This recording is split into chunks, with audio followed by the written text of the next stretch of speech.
ঘুম থেকে যদি একটু দেরি করে উঠি সব কাজকর্মের জন্য পিছিয়ে পড়ে। আর তো আজকে 7টা বাজে উঠে নাকে মুখে দম পেলাম না, তো নাস্তা বানিয়ে ফেললাম। আজকে সোমবার ছিল, সবাইকে নাস্তা দিয়ে আমিও নাস্তা খেয়ে তো চা খেলাম। চা নিয়ে খেলে তো আর দুপুরে রান্না বান্না করতে পারবো না। তো এক চুলায় ডাল বসিয়ে দিলাম আর এইদিকে সয়াবিন ভিজিয়ে রাখলাম। আমি আবার সয়াবিন কষলে লবণ দিয়ে ভিজিয়ে রাখি। তোমরা কি কেউ বলতে পারবে আমি ডালের সাথে কি দিয়েছি? অবশ্যই আমাকে কমেন্ট করে জানিও আমি ডালের সাথে কি দিয়েছি। তো এক চুলায় ভাত বসিয়ে দিলাম, ভাত হচ্ছে এদিকে। আর এদিকে আমার একটা ভালো কাজ হয়ে গেছে আজকে। ভাত বসে আবার আরেক চুলায় দুধও বসিয়েছিলাম, সেটা আমার একটু খেয়াল ছিল না টিভি দেখতে দেখতে। তো পুরা গন্ধ শুনে দৌড়ে আসলাম, এদিকে তো সব পুরে শেষ পাতিলটা। কি আর করব, মনের দুঃখ মনে রেখে আবার রান্নাটা শুরু করে দিলাম।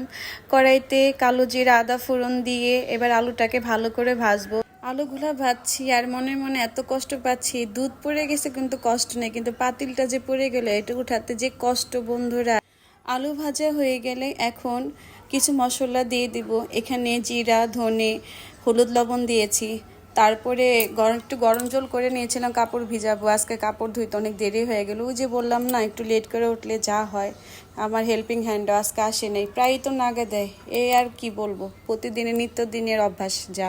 তো কাপড়টাকে ভালো করে ভিজালাম।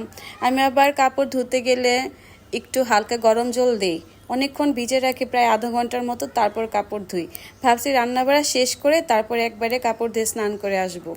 এদিকে আমার মশলা কষানোটা হয়ে গেছে, এবার সয়াবিনগুলো দিয়ে দিব। সয়াবিনগুলো দিয়ে ভালো করে একটু কষিয়ে নিব। ভালো মতো কষানোটা হয়ে গেলে এবার হালকা গরম জল দিয়ে দিব। তারপরে আমার কিছু ভাজা মশলা এখানে অ্যাড করে দিব। তো হয়ে গেছে সয়াবিনের তরকারি। এটা রুটি দিয়েও খেতে ভালো লাগে এবং ভাতের সাথেও খেতে ভালো লাগে। এখন দেখো বন্ধুরা, আমার মেয়ের পড়ার সেলফের অবস্থা কি অবস্থা দেখেছো? এটা আমারই গুছিয়ে দিতে হবে।